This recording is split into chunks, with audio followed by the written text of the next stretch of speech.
wabarakatuh. Alhamdulillah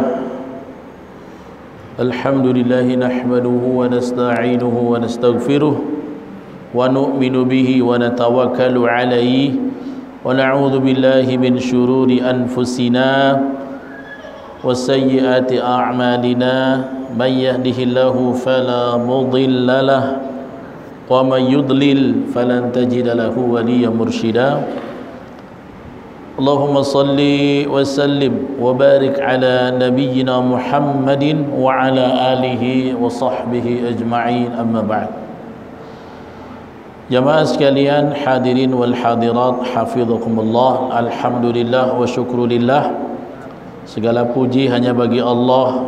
Kita bersyukur kepada Allah bagi hari ini Allah masih kekalkan hidayah sehingga kita masih mampu untuk meneruskan solat fardu Jumat dengan kajian hadis Riyadhus Shalihin, yang insyaallah pada kesempatan malam hari ini kita akan membahas hadis yang terakhir pada bab niat, ya, hadis yang terakhir pada bab niat.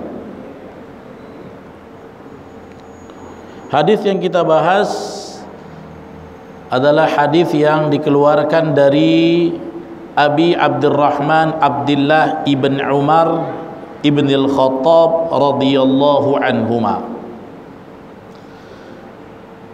bahwasanya beliau pernah mendengar Rasulullah menceritakan sebuah kisah tentang intalaqa thalathatu nafarin, ya, pernah sedang bepergian ada 3 orang dalam satu rombongan, sedang bepergian lah. Tapi kata Nabi, biman kana qablakum, orang-orangnya adalah di fase sebelum kalian. Makanya kata para ahli hadis, ini bisa jadi Bani Israel atau sebelumnya. Intinya bukan umat di zaman Nabi Muhammad. Mereka berperjalanan hatta awahumul mabit, sampai mereka harus mabit. Mabit ini artinya bermalam, ya. Biasa kalau orang musafir itu kalau sudah malam ngantuk pasti dia akan mampir dulu. Mampirnya untuk bermalam, besok dia melanjutkan perjalanannya, begitu ya, biasa. Nah, tapi di zaman itu belum ada rest area. Mungkin belum ada hotel, belum ada losmen. Orang di zaman sebelum Nabi Muhammad, mimman kana qablakum, biasanya kemana Pak? Kalau di gurun-gurun di Arab itu, kalau udah bermalam carinya apa? Hotel nggak ada, rest area nggak ada, tempat ngopi nggak ada. Yang ada goa. Biasa ada batu-batu besar, ada lubang guanya, disitulah masuk. Hatta awahumul mabit ila ghorin, sampai ketika mereka harus bermalam, masuklah mereka ke sebuah gor. Gor ini bukan gelanggang olahraga, bahasa Arabnya gor itu gua, ya. Gua Hira itu disebut Gori Hira, gua Hira. Fadakhaluhu, dan mereka semua memasuki gua tersebut. Tiba-tiba pas mereka sudah masuk bermalam untuk istirahat melanjutkan perjalanan besok, fanhadarat sokhratun minal jabal, tiba-tiba jatuh satu batu besar dari gunung. Biasa kalau gunung tak ada retak atau bumi bergoncang atau gempa kecil, ala kulli hal batu besar jatuh dari atas gunung, ya kan, mereka di dalam goa. Fasadat alaihimul ghar, rupanya batu besar itu pas betul di depan mulut gua itu, ya, sampai, ya, fasadat alaihimul ghar, tertutuplah gua itu, terjebaklah mereka di dalam. Batu besar nih, batu dari gunung. Kalau batu dekat lori kecil-kecil bisa didorong, ini batu yang harus pakai alat berat, ya. Faqalu, maka mereka sama-sama berbicara, innahu la yunjikum min hadhihi sakhrah, sesungguhnya kalian, kita ini tak akan bisa lolos dari batu ini, tak akan bisa yang menyelamatkan kita karena batunya besar, tak kuat didorong, 3 orang pun tak kuat. Ibaratnya Anda kalau ketemu batu sebesar mobil lori, macam mana nak dorong dari atas gunung? Maka kata salah seorang, la yunjikum min hadhihi sakhrah, tidak ada yang bisa nyelamatin kita, udah kayak begini nih. Jadi batunya itu memang menutupi mulut gua, jatuh dia, mulut gua tertutup gini, tidak bisa mereka lewat. Walaupun biasanya ketika batu besar jatuh, nggak cuma yang itu aja, biasanya reruntuhannya banyak gitu, reruntuhannya banyak, sehingga memang mereka tidak bisa keluar, udah cari-cari celah. Illa, kita tak bisa keluar kecuali antada'ullaha ta'ala bisalihi a'malikum. Tak ada cara lain kecuali kita berdoa pada Allah dengan wasilah amalan soleh yang pernah kita buat. Tidak ada lagi. Atau mau mati di situ terima nasib, kan belum ikhtiar maksimal. Kita kan usaha dorong, tak kuat lagi, doa apalagi, udah mentok. Maka akhirnya qala rajulun minhum, berkatalah salah seorang di antara mereka yang pertama, berdoa dia, ya, Allahumma, ya Allah, kana li abawani syaikhani kabirani, ya Allah, aku itu dulu punya 2 orang tua, usianya sudah tua, umurnya sudah tua, sudah usia senjalah, kabirani syaikhani, ya. Wa kuntu la agbuku qablahuma ahlan wala malan, dan aku, ya, tidak akan pernah melepaskan perhatian keluargaku ataupun harta. Pokoknya saya akan totalitas menjamu orang tua saya ini. Fana'ai bi talabis syajar, pada satu hari aku sedang pergi mencari kayu. Jadi dia ini tukang mencari kayu, ya, seorang pengrajin furniture lah, ya, cari bahan begitu. Yauman, pada satu hari, falam urih alaihima, sampai waktunya larut aku belum menjenguk mereka berdua. Karena nyari kayu, ada yang bilang kayunya kayu bakar, dia cari sampai petang belum ditengok kedua orang tuanya, ya. Hatta nama, sampai orang tuanya dia balik agak malam udah tidur. Nah sementara si anak ini punya kebiasaan, dia selalu bikinkan susu buat mama bapaknya sebelum tidur. Itu aja amal dia. Tapi pokoknya apapun yang terjadi, apapun urusan anak bini aku, bapak mama aku di rumah harus minum susu, aku yang buat, aku yang racik, aku tunggu dia minum, aku ambil gelasnya kalau perlu. Saking sayang sama bapak mamanya, kebiasaannya. Tapi hari itu dia harus pergi, dan perginya agak lambat pulang karena mungkin cari kayunya susah gitu, ya, cari kayu di hutan susah, ya. Akhirnya agak kemalaman, pas aku pulang mereka berdua sudah nama tertidur, ya. Fahalabtu lahuma, maka aku siapkan susu untuk mereka berdua, ya. Fawajadtuhuma naimaini, tapi ketika susu sudah jadi, aku mendapatkan kedua orang tuaku itu tertidur. Fakarihtu an uqidhahuma, ya. Aku tidak suka, tidak mau aku bangunkan mereka lagi tidur. Susu dah jadi nih, hari dah malam, ya. Tapi aku tidak mau bangunkan mereka, tapi aku tidak mau sesuatu yang biasa kulayani, harta, pelayanan ataupun yang lain terluput dari mereka. Falabithtu, akhirnya dia duduk terdiam sejenak, ya. Wal qadahu ala yadi, susu itu ada di tangan. Bapak mamanya tidur, dia sudah masuk ke dalam kamarnya, dia pegang susu itu. Antadhiru, ya, astaiqadhahuma hatta barikal fajr. Aku tunggu dia tidur selesai, aku pegang itu susu sampai tak sadar subuh. Ini berbaktinya anak nih. Susu tuh masih dipegang dia. Kalau kita mana mau? Alah, tidur pula, tak rezeki bapak lah. Sikat, hap. Kita gitu kan? Atau mau bangun dulu mak, bangun mak, susu nih. Aku udah buat capek-capek. Gitu kita ya. Dia tak mau. Dia bikinkan susu untuk orang tuanya, tapi dia tak mau ganggu hajatnya. Dipegang dia sambil terduduk itu gelas berisi susu sampai tiba-tiba subuh. Karena di situ bariqal fajr, bariqah itu kayak datang kayak petir kilat gitu ya. Tiba-tiba sudah waktu subuh, ya. Wasibiyatu yatadaguna inda qadamai, dan anak-anak sudah menangis-nangis di bawah kakiku. Anak dia, bapak baliklah, bapak, ayolah kita cuman si bapak ini sebentar ya nak, bapak sedang ngurus kakek nenek nih. Anaknya sudah di ngeraung-raung di kaki, ayolah baliklah. Ya, tapi bapaknya tak mau.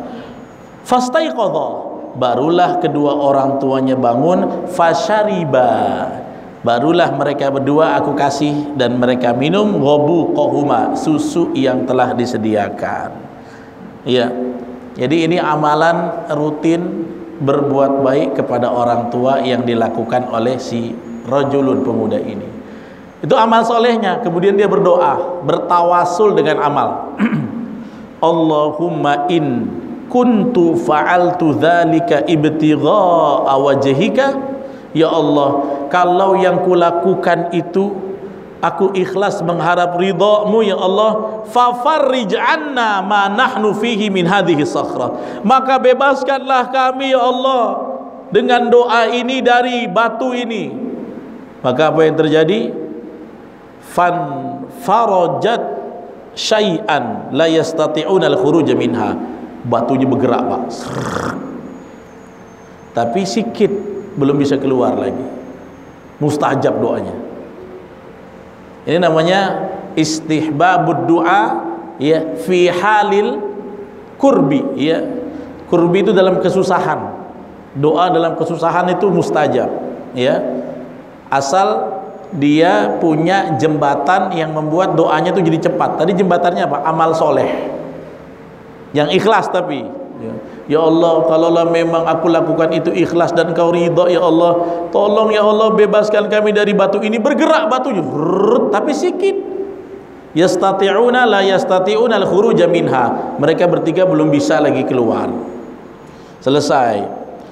Qala al-akhar, yang satu lagi juga berdoa.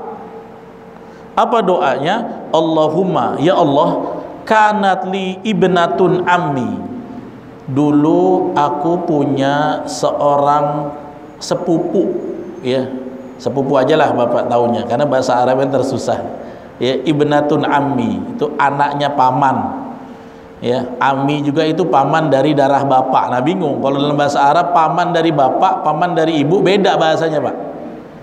Kalau dari bapak disebutnya ammun ya, kalau dari ibu namanya kholun ya. Kalau bibi namanya ammah, makanya bilang ammah, ammatun ya. Kalau dari ibu khollatun, khollah, intinya anaknya paman, sepupu lah ya. Kalau sepupu boleh nikah tak? Boleh lah, sepupu boleh nikah, halal nikah, nggak boleh pegang ya, bukan mahram, tandanya boleh nikah. Aku punya sepupu kanat ya ahabban nas ilayya, dia adalah salah satu manusia yang paling aku cintai. Jadi dia naksir sama sepupunya ya. Dalam riwayat yang lain ada kata-kata kuntu uhibbuha ka'asyaddi ma yuhibbur rijal an-nisa, aku menyukai, mencintainya, naksir betul ya, naksir paras maupun fisik, nafsunya lah semuanya, seperti laki-laki mencintai seorang wanita. Itulah aku naksir sama sepupuku, dan aku naksir berat lah gitu ya, seneng berat sama dia. Fa'aradtuha ala nafsiha ya, aku menginginkan dia. Maksudnya menginginkan apa? menginginkan ya berpacaran, bahkan menikmati tubuhnya berzina, ya. Famtana'at minni, tapi dia nggak mau sama saya, nolak. Jadi sepupunya ini dia naksir, dia sudah naksir, nafsu juga, dirayu-rayu tak mau, ya. Maka yang terjadi, ya, tiba-tiba satu hari fajaatni, ya, fa'ataituha 20 wa mi'ata dinar. Aku berikan kepada dia, ya, 120 dinar, itu banyak, ya, 20 wa mi'ata dinar. Kalau bahasa Arab itu puluhan disebut dulu, baru ratusannya gitu ya, karena dari kanan. 120 dinar banyak tak? Coba hitung kalau 1 dinar sekarang 1.700.000 berapa tuh? Wah, ya. 1.700.000 kali 120. Banyak tuh duit. Kenapa? Si akhwat ini kalau dalam syarahan ini, sepupunya dia ini punya utang sama orang. Katanya utang orang tuanya gitulah. Terus udah ditagi-tagi, diancam sama debt kolektornya lah. Udah kebingungan, gak ada lagi tempat, gak ada begitu tempat. Dia pernah nolak si laki-laki ini. Dalam perawi ini pernah dia tolak. Tiba-tiba udah ditolak karena dia butuh duit, dia datang. Aku butuh engkau duit 120 dinar. Ya. Terserahlah engkau mau apa. Nah, gitulah. Aku udah pasrah lah, apa terserah yang kau mau. Akhirnya apa kata dia? Ala antukhalliya baini wa baina nafsiha. Iya. Dan dia siap untuk dia membebaskan dirinya untuk si sepupunya ini, yang penting dia bisa dikasih duit 120 dinar. Fafa'alat, dia siap melakukannya. Hatta idza qadartu 'alaiha, ya. Sampai ketika itu aku bisa mampu melakukan apa saja kepadanya. Dalam riwayat yang lain, ya, falamma qa'adtu baina rijlaiha. Nah, ini sampai saya terjemahin aja ya, saya duduk di antara kedua pahanya, dua kakinya. Jadi ibaratnya, Pak, ini perempuan tadi nolak, dia naksir berat. Tiba-tiba alih-alih datang pinjam duit. Udah siap pasrah, mau kau apain, yang penting duit kau kasih aku duit. Perempuan ini udah pasrah, sudah hampir terjadi eksekusi, tinggal ketok palu aja, jeder. Dan di dalam hadis ini dibilang aku sudah ada di antara dua kakinya. Berarti tinggal apa? Tinggal sikat.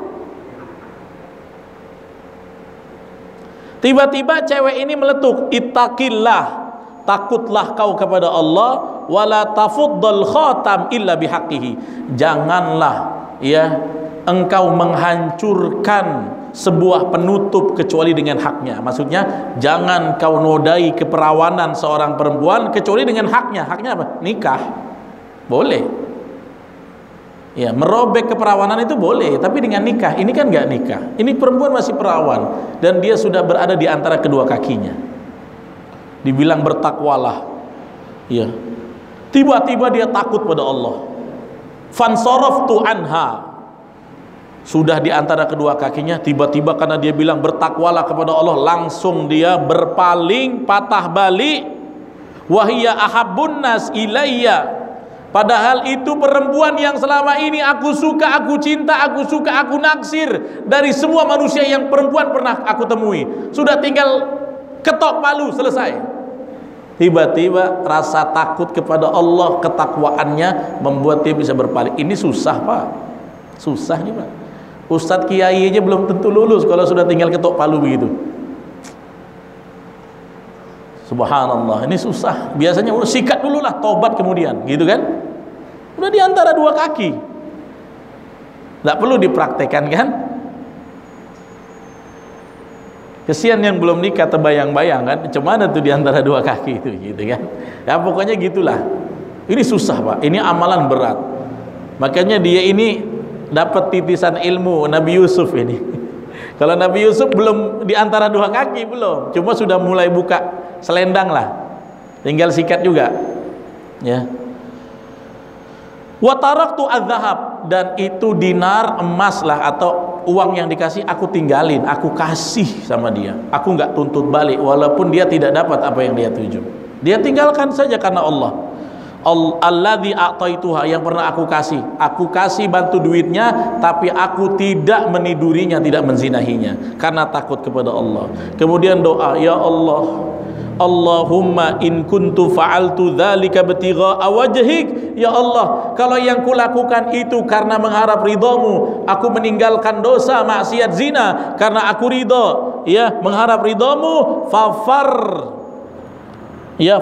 anna ma nahnu fihi, maka bebaskanlah kami dari batu ini. Maka akhirnya fanfarajat as-sakhrah ghaira annahum la yastati'una al-khuruj minha, batunya bergerak sedikit lagi, seret, tapi masih belum ada celah keluar. Dua orang dah berdoa, yang satu nih mikir, ya, apa aku punya amalan apa, kan gitu ya. Ini temanya adalah bertawasul dengan amal soleh di saat genting, tapi yang menjadikan mustajab karena keikhlasan. Karena setiap amalnya dia bilang, ya Allah, in kuntu fa'altu dzalika ibtigha'a wajhika, ada gitunya. Amal soleh doang nggak bisa membebaskan, membuat doa jadi mustajab. Jadi memang sakti itu ada, sakti itu adalah keajaiban dari Allah ini.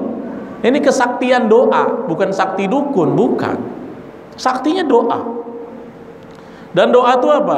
Bisa menjadi sebuah power yang powerful ketika dia beramal soleh. Ya. Yang ketiga, akhirnya apa? Dia doa juga. Batu sudah bergeser, tapi sedikit lagi mereka belum bisa, ada celah keluar satu orang, ukuran satu orang belum bisa. Akhirnya yang ketiga, wa qala tsalits, Allahumma, ya Allah, inni istajartu ujara, ya, wa a'taituhum ajrahum ghaira rajulin wahidin. Aku dulu punya pekerja upah, ya. Jadi dia punya pekerja dan setiap bulan dia kasih gaji, ya. Tiba-tiba sudah pembagian gaji, satu karyawan tidak hadir, satu karyawan tak hadir, udah sebulan gaji nih. Ya, ada yang mengatakan sebulan, ada yang mengatakan ini proyek borongan. Pokoknya ada proyek, misalnya pemanen kurma sampai selesai dapat, tiba-tiba udah kerja digaji, satu orang tak muncul, tak kemana. Ya, yang lain sudah tarakalladzi lahu wa dhahaba, dia tinggalkan apa yang menjadi haknya dan dia pergi. Perginya ini, ya, kata para ahli hadis, bukan 1-2 hari, lama, macam data doyan duit lagi nih kawan, kan. Akhirnya uangnya itu oleh si bos dibelikanlah ternak, kambing 1, jantan 1, betina 1, sapi 1, betina 1, gitu ya. Gajinya dia ini berarti upahnya besar, ya. Nah, tiba-tiba fathammartu ajrahu hatta kathurat minhul amwal. Tiba-tiba ternaknya sukses. Tadinya beli beberapa ekor, tiba-tiba jadi satu lapangan, satu ladang. Duit gaji kawan tadi. Ya, ini namanya betuah nih, berkah ya. Cuma beli beberapa ekor, sepasang jadi satu ternak, satu ladang gitu. Berarti kan orang ini udah lama nggak datang, ya. Kalau saya boleh menafsirkan ini minimal 6 bulan, walaupun boleh ditafsir, nggak ada masalah. Mau ditafsir 2 tahun, 3 tahun nggak ada masalah, ya. Tapi kalau pakai rasionalitas dari misalnya 2 pasang hewan ternak sampai jadi seladang itu berapa? Sapi itu umurnya berapa lama, Pak? Lama nih, ini lama nih, ya. Tiba-tiba udah sukses semua, dia tak datang. Faja'ani ba'dahin, tiba-tiba lama berselang baru dia datang kawan ini, ya. Faqal, datang ujuk-ujuk. Ya, ujuk-ujuk bahasa apa nih? Bahasa apa? Boleh lah, masa enggak boleh nanti ceramah pakai bahasa ujuk-ujuk? Enggak boleh. tidak Indonesia, tidak nasionalisme. Janganlah begitu, sibuk kali komentar orang. Ada yang begitu kemarin Pak ya? Ada yang begitu, itu iseng itu Pak, kurang kerjaan, ujuk-ujuk ya. Orang pakai ujuk-ujuk komplain dia.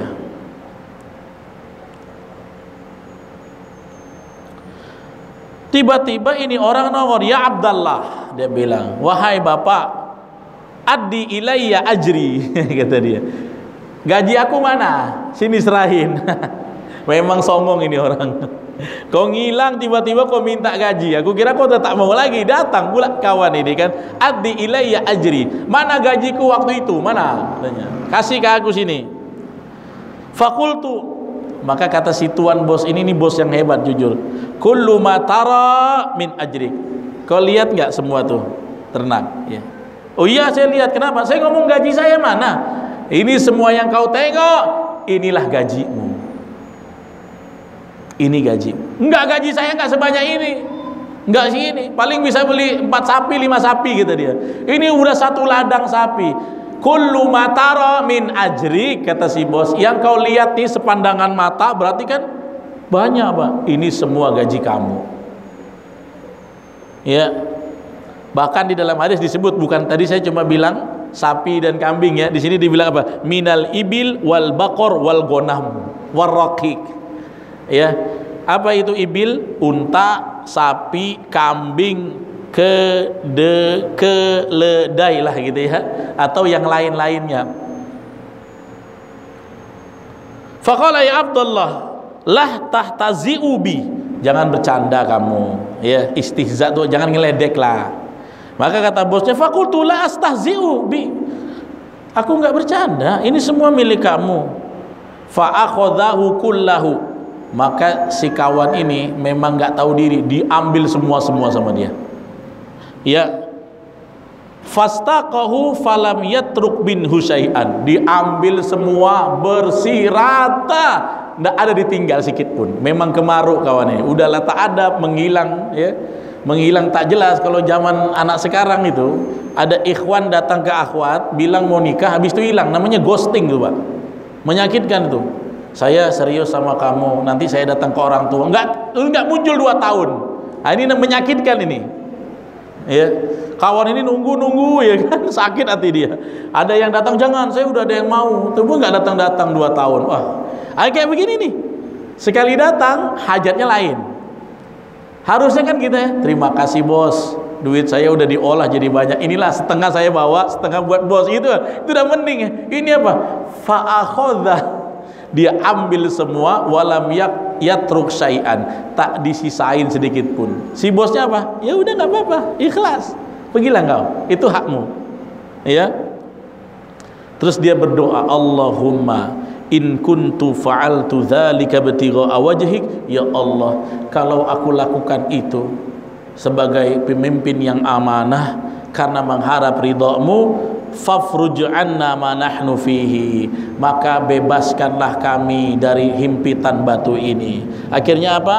Fanfarajatis sakhra fakharaju yamshun, akhirnya bergeser lagi batu itu ketiga kalinya sampai bisa muat orang lewat untuk lalu, mereka bisa bebas ya.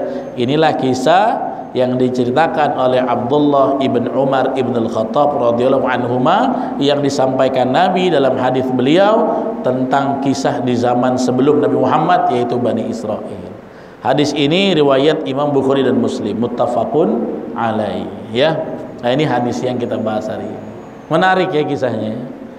Ya, menarik sekali kisahnya, dan banyak faidah dan pelajaran yang bisa kita ambil di sini ya. Yang pertama apa? Yang pertama memang kita harus membiasakan, karena memang disukai istihbabud du'a waqtal qurbi wa ghairah. Disunnahkan kita berdoa di saat-saat sempit ya. Jadi kalau dalam keadaan sempit jangan ingat makhluk terus, ingat Allah ya. Bayangkan mereka terjebak ya dalam keadaan kecil kemungkinan bisa hidup lagi, karena batunya itu besar. Tapi mereka tidak putus dari berharap pada Allah. Coba lihat, sampai mikir apa nih, kita nggak bisa lolos kecuali kita berdoa dengan amal soleh yang dulu pernah kita lakukan. Tentunya amal soleh yang ikhlas. Ya. Dan disunahkan juga kita wattawassul ilallahi ta'ala bisolihil amal. Kita itu yang namanya tawasul dalam Islam ya boleh. Ya, tawasul itu menjadikan perantara. Tawasul. Ya. Yang tidak boleh itu tawasul kepada kuburan, tawasul kepada benda-benda keramat, itu nggak boleh. Tapi tawasul bil amali saleh ini disunahkan. Kita menjadikan amal soleh kita itu sebagai kendaraan di istijabahnya doa kita. Ini dicontohkan ini dan diceritain oleh Rasulullah. Ya. Nah, ini faidah yang pertama. Jadi kalau bapak ibu anda lagi dalam keadaan genting, susah, mepet, kejepit, doa senjata paling ampuh yang kita punya. Ingat amal soleh apa yang kira-kira bisa kita jadikan jembatan tawasul kepada Allah. Apa? Ya Allah, saya dulu pernah bantu, ada teman saya mau dibunuh orang, saya pinjamin dia duit. Bisa kita pakai itu. Ya, bertawasul dengan amal soleh kepada Allah itu disyariatkan, bahkan istihbab, disukai. Ya. Yang kedua, apa faedahnya? Ya, fadilah birrul walidain wa fadlu khidmatuhuma, ya, keutamaan berbuat baik sama orang tua dan melayani. Ini ditunjukkan oleh orang pertama. Secapek-capeknya cari nafkah, dia tidak lupakan amalan dia berkhidmat sama orang tua. Dan kalau kita lihat Pak, khidmatnya bukan yang berat, nggak beliin Pajero, nggak belikan Innova, tidak. Bikinkan susu setiap hari, di kamarnya kita antar biar dia minum. Ini paling 15.000 Pak kalau bikin sendiri. Kalau beli di kedai ya Milos 8.000 kali 2 16. Bikin sendiri murah Pak. Susu tuh tidak mahal. Tapi rupanya amalan yang kita anggap receh menyelamatkan mereka dari kematian. Ini mereka tiga-tiganya amalnya saling simbiosis mutualisme. Kalau yang dua di istijabah, yang satu enggak keluar juga kan. Tiga-tiganya berkontribusi ini. Jadi jangan kita remehkan. Kita berbuat baik sama orang tua tuh luar biasa dipandang oleh Allah. Terus Pak, kalau bisa memang kita ada amalan begitu sama orang tua. Ada amalan seperti itu. Misalnya yang gampang nih ya, setiap ketemu, kalau ketemu ya pijitin gitu.